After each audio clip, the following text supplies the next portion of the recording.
দৈনিক পত্রিকাগুলোর শিরোনাম আমরা দেখছিলাম দর্শক, এবং আমরা যেটি দেখছিলাম যে স্বাভাবিকভাবেই গতকাল যেহেতু বিকেলের পর থেকে শিক্ষার্থীরা রাস্তায় নেমেছে এবং একটা উত্তপ্ত পরিস্থিতির সৃষ্টি হয়েছে, গতকাল থেকেই একেবারেই ঘোষণা দিয়ে ডিএমপি কমিশনার কথা বলেছেন, স্বরাষ্ট্রমন্ত্রী কথা বলেছেন, জনপ্রশাসন মন্ত্রী কথা বলেছেন, আওয়ামী লীগের সাধারণ সম্পাদক কথা বলেছেন। সবারই একই কথা ছিল যে শিক্ষার্থীদের হাইকোর্টের রায়ের পর যেহেতু হাইকোর্ট একটি স্থিতাবস্থা জারি করেছে, তাদের ক্যাম্পাসে ফিরে যাওয়া উচিত ছিল, কিন্তু যেহেতু শিক্ষার্থীরা সেই নির্দেশনা মানেনি, কাজেই কাল খানিকটা আমরা কঠোর হতে দেখেছি প্রশাসনকে, এবং কোথাও কোথাও সংঘর্ষের খবর পাওয়া গেছে শেষ পর্যন্ত। এবং এই বিষয়গুলো নিয়ে আলোচনার জন্য আমাদের সাথে যুক্ত হচ্ছেন প্রতিদিনের সংবাদের প্রধান প্রতিবেদক পার্থ সারথী দাস। এখন জন্ম সনদ দিয়ে খোলো বিকাশ স্টুডেন্ট অ্যাকাউন্ট, নিজের বিকাশ নিজে কর। স্বাগত জানাচ্ছি আপনাকে একাত্তর সকালে। শুভ সকাল। এই যে কোটা বিরোধী কোটা সংস্কার আন্দোলন এবং শেষ পর্যন্ত হাইকোর্টের যে আংশিক রায় প্রকাশ করা হয়েছে, সেখানে বলা হয়েছে যে সরকার চাইলে কোটা পরিবর্তন এবং পরিবর্ধন করতে পারবে। এতদিন কিন্তু সরকার পক্ষ থেকে বলা হচ্ছিল এটি একেবারেই আদালতের এখতিয়ার এবং আদালত থেকেই এই রায় আসতে হবে। এখন আদালত যখন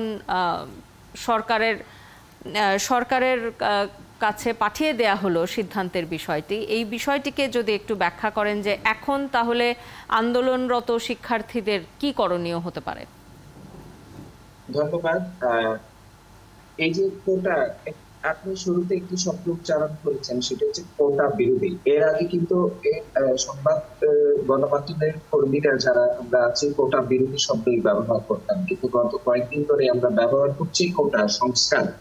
আসলে কোটা থাকবে, কিন্তু সেই কোটা কি অনুপাতে হবে সেখানে পরিবর্তন করা যাবে, পরিবর্তন করা যাবে, সেটা আদালত বলেছেন।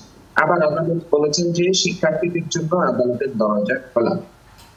এই অবস্থায় শিক্ষার্থীদের কি করা উচিত? শিক্ষার্থীদের করা উচিত ধৈর্য ধারণ করা উচিত, এবং সরকার কি সিদ্ধান্ত নিচ্ছেন সেদিকে তাকিয়ে থাকা উচিত, এবং তাদের যে পরামর্শ, তাদের যে প্রস্তাব, তাদের যে দাবি, সেটি সুবিন্যস্ত ভাবে এবং সুশৃঙ্খল ভাবে সরকারের সংশ্লিষ্ট পর্যায়ে ধৈর্য ধারণ করে আসলে সেটি তাদের উপস্থাপন করা উচিত। কিন্তু এর আগেও আমরা যেটি দেখেছি, এবারও যেটি দেখলাম, সেটা হচ্ছে সরকারের বিভিন্ন মন্ত্রী, গুরুত্বপূর্ণ মন্ত্রী, শীর্ষ পর্যায়ের মন্ত্রী, নীতি নির্ধারকরা যেটা প্রত্যাশা করেছিলেন যে হাইকোর্ট যে স্থিতাবস্থা দিয়েছেন এবং যে অবস্থান সরকারের কাছে যেটি সিদ্ধান্তের জন্য, এখন আমরা দেখছি যে সরকারের পক্ষ থেকে বিভিন্ন মন্ত্রীরা বলেছিলেন যে আদালত যে রায় দেবেন। এখন আদালত বলছেন যে আপনি সেটা বলেছেন যে এখন নির্বাহী আদেশের উপর নির্ভর করছে সরকার সিদ্ধান্ত নিতে পারে। সরকার যেহেতু সিদ্ধান্ত নিতে পারে, সেটা এখন আমাদের দেখার বিষয়। সরকার কি সিদ্ধান্ত নেন, সেখানে কি পরিবর্তন আসে এবং সেটা যৌক্তিকীকরণ সঠিকভাবে। এর আগেও আমরা জানি যে পিএসসি বহুবার বিভিন্ন সুপারিশ করেছিল কোটার যে অনুপাত, কোটা সংস্কারের জন্য এর আগে বিভিন্নবার কিন্তু সুপারিশ করা হয়েছিল, সেগুলো বাস্তবায়ন করা হয়নি। এখন শিক্ষার্থীদের কিছু অংশের একটি মধ্যে আমরা দেখি যে তারা ধৈর্য ধারণ করতে চান বিভিন্ন জায়গায়। যে গতকাল আমরা দেখেছি যে পুলিশ বিভিন্ন জায়গায় ব্যারিকেড দিয়েছে এবং শিক্ষার্থীদের একটি অংশ এই ব্যারিকেড ভেঙেছেন, তারা আন্দোলন করেছেন, এবং যে পুলিশের যে মারমুখী অবস্থা আমরা কিন্তু বিভিন্ন জায়গায় দেখি। তারা গতকালও ছাড় দিয়েছেন এবং শিক্ষার্থীদের বোঝানোর চেষ্টা করেছেন।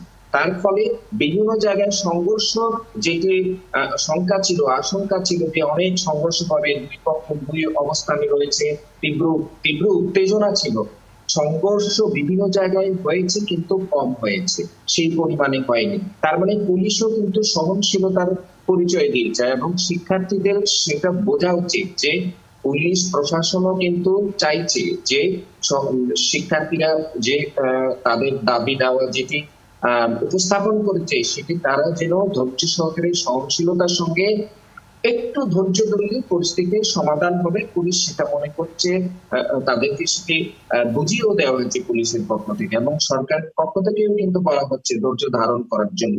কিন্তু শিক্ষার্থীদের মধ্যে একটা অনাস্থা রয়েছে। তারা মনে করছে যে আশ্বাস এবং প্রতিশ্রুতি বিভিন্ন ক্ষেত্রে সরকার এর আগেও দিয়েছে, কিন্তু শেষ পর্যন্ত দেখা যায় যে সেটি বাস্তবায়ন হয় না বা যৌক্তিকভাবে বাস্তবায়ন হয় না, ন্যায্যভাবে আদায় হয় না।